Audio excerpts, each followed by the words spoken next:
The Game Awards have narrowed down the player's voice games to 5. All right? Now, keep in mind, according to Jeff Keighley, these have been 100% determined by common votes. Okay? This is not, journalists nominated these and they're voting and that's why. Or, liberal people with agendas. This is supposed to be open voting. Okay? Here's the games that are left. Black Myth Wukong, Genshin Impact, Elden Ring Shadow of the Erdtree, Wuthering Waves, and Zenless Zone Zero.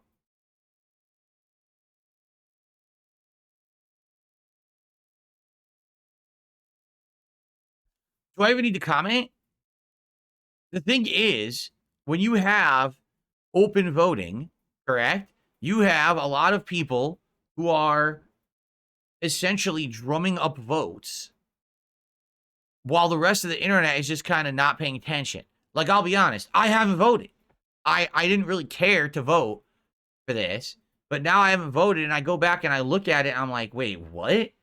3 out of the 5 games for Player's Voice are mobile games that are, that kind of anime-centric, exactly, the weeb gaming community kind of deal. Wuthering Waves, I've never even heard of. I have no clue what that is. Obviously, I know Genshin Impact because I played it years ago, but Genshin Impact is like a 4 or 5-year-old game, isn't it, at this point? And then Zenless Zone Zero, I don't even know what the hell that is. And apparently, it's also made by the same company as Genshin Impact, so it's a similar game, right? So, the fact that 3 out of 5 are this style, and the other thing that gets me about this, right? How could possibly 3 out of 5 of those games be in there when it's the same audience? That's the question you got to ask, okay? Because let's be honest, they're all a similar style of audience. So how the hell did those people who apparently were only supposed to be able to vote once each, how are 3 of those games in the top 5? I call bullshit. If one of those games were in the top 5, I'd be like, that makes sense. The entire audience for those games all voted for the one. But the fact that 3 of them are in there, that tells you that this is just fucking bullshit, that they're abusing the system, that they're going in there likely with bot votes, and they're voting for these games to get them on there, but it's nonsense. These games literally would have eaten each other alive in the voting. All 3 of them would have gotten about 1/3 of the votes from that audience, and therefore, they never would have made it to the top 5. So this tells you right now, it's bullshit. It's definitely a faked vote. It's fucked up. Okay? But you know what? I mean, this is the problem with the Game Awards, okay? Either you got on the one end, everyone's bot voting to fuck up the Player's Voice. On the other end, you've got the jury, which is just a bunch of game journalists who are all of like mind when it comes to political views and social views, and they're nominating and voting for games that people have never heard of, right? Like, listen, I just told you, I just played Balatro for the first time, okay? I like Balatro. I actually like its premise. It's poker with a twist, and I like the fact that the game is addictive and it's a roguelike, okay? There is no universe where I would ever say that Balatro is a Game of the Year contender. I would have to be the most disingenuous jerk to say that, because it's just a simple card game. It's fun, it's addictive, but that's not Game of the Year material. Listen, play it, it's great. I would recommend it highly if you like poker, but I'm never going to tell you that's the best game of the year because I'm not an asshole. But that's what's nominated for Game of the Year at the Game Awards because the jury is a bunch of biased nitwits. So you either have biased nitwits or you have bot voting. There's no in-between of like normal people who can actually get heard because the Game Awards are fucking stupid. Okay, so that's the truth, is that, it's dumb shit. I don't think that it matters. And when people say to me, are you going to watch him this Thursday? Fuck no. I'm not going to waste my entire night watching and reacting to that shit. I'll be playing games, or on Thursday night, I'll be doing DS Politics. That's more interesting and important to me than this stupid Game Awards show that's literally run just to make Jeff Keighley money. Because I'm going to say it right now. This entire awards are a sham because you don't have games like Indiana Jones and the Great Circle, Path of Exile 2, or hell, anything being released right now in consideration. Right now, Marvel Rivals is doing incredibly well. It's got a good player base. It's got a lot of attention on it. Why isn't it in there for Multiplayer Game of the Year? Oh, because the Game Award nominations cut off several weeks ago. Why? Because Jeff Keighley wants to do them this week so he can make ad revenue for Christmas. Not because it's valid, not because it makes any sense, just because he wants to make money. These awards should be in January. Then you can have all the games from the year in them. Because here's the truth. We're having a great amount of games at the end of the year. Literally 0 of these games will be nominated next year. I'm just going to say that right up front. You will not see these games in contention or mentioned or even possible for Game of the Year because no one remembers games from December in November of the next year. Get it? That's just how our minds work. So the Game Awards are flawed. Jeff Keighley needs to rethink the way he does them, except he doesn't care because he's so rich. Why would he? If he's the big money guy, right? The big money guy when it comes to game events, why would he give a shit if they're actually legit or as long as he's making money, right?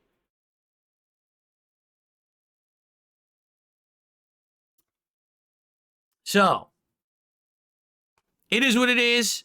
But that's very frustrating to me. I really wish that it was a more legit event, but that voting is complete bullshit. Like I said, having one of those 3 games in the top 5 for player's voice makes sense. I wouldn't dispute that at all. Having 3 of them in the top 5 just absolutely proves that the votes are fake. Valve is rumored to be making a home console that will play both valid PC games, but apparently also emulator games. They want it to be a home console, meaning fully hooked up to your entertainment system, much like your Xbox or your PlayStation 5 or your Switch is right now. They want it to have, full capabilities. They want it to be able to use the Steam controller, which you can use with Steam right now, and having things like Steam Link, so it can link to if you have a Steam Deck or you have other Steam accessories in your house, right? They basically want this to they want Steam to become a household name for gaming rather than just the place where you buy games or that niche thing if some people has a Steam Deck or not. They want it to become the big thing, okay? People, of course, have different takes on this. Look,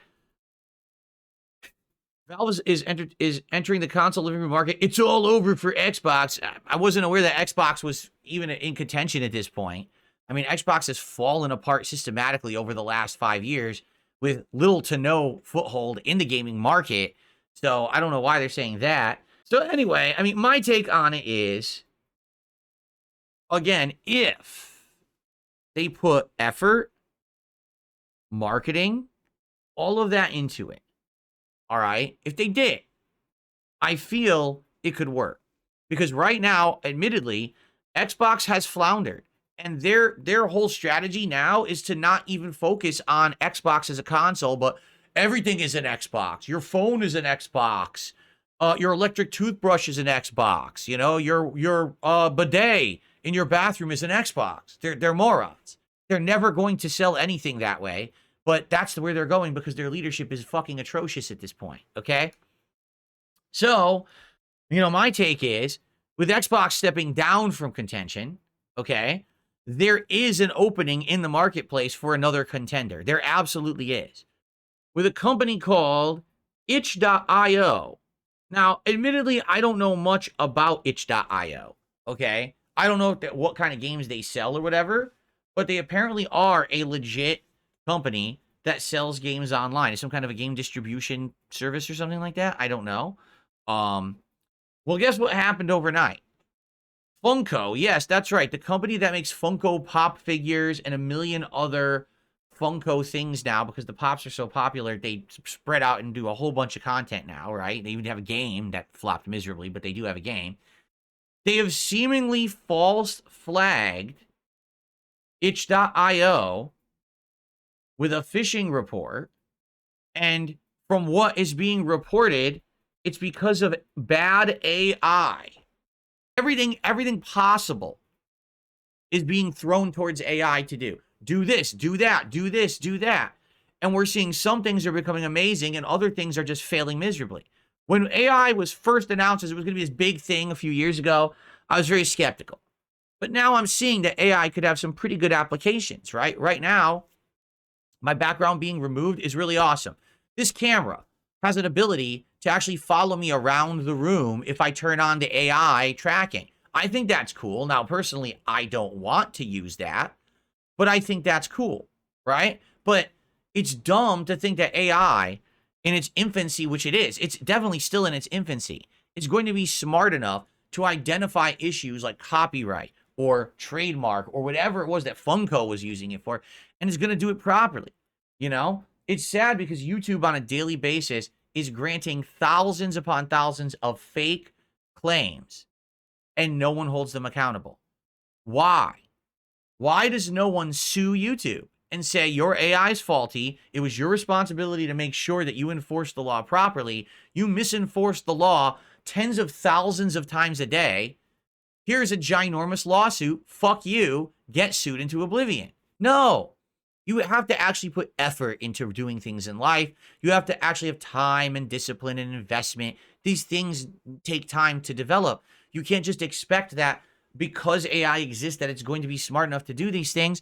Put some effort into it. If you have a business and you're running it, put some effort into actually searching for employees. Allow me to show you, because I looked them up because the name was familiar, but even I couldn't remember who they were. People Can Fly basically specialize in FPS games. Although they have dabbled in other things. Oh, it looks like this glitched. Hold on. Although they have dabbled in other things, such as apparently Gears of War Judgment they worked on, which is interesting because that's really old. It's not 2022. That's false.